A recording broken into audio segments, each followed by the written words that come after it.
Pamilyar ka ba sa mga paalalang ito? Marahil ay palagi mo itong nakikita sa mga kalsada at bangketa.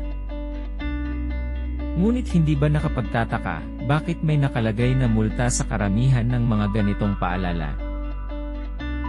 Ito ay dahil sa Presidential Decree No. 825 na ipinasa ng noong Presidente Ferdinand E. Marcos taong 1975.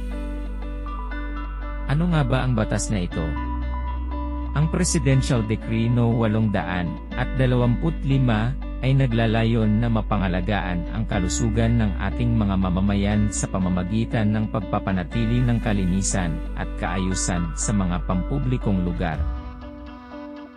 Para maipatupad ito, ipinagbabawal ng batas ang kahit anong uri ng pagtatapon ng basura sa hindi tamang tapunan.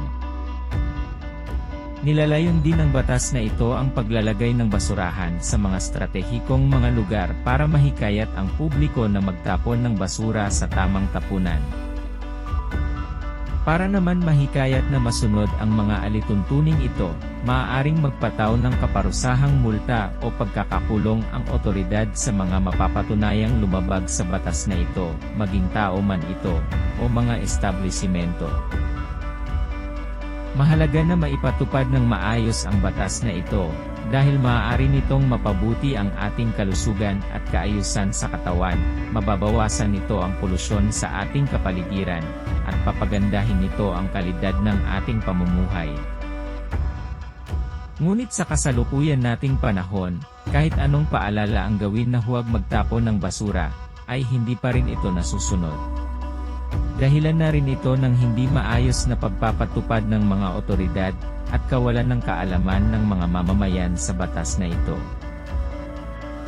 Kaya mahalaga ang papel ng mga LGU, at iba pang law enforcement agencies, upang masiguro na naipatutupad ito ng maayos, at may kamalayan ang publiko ukol sa batas na ito.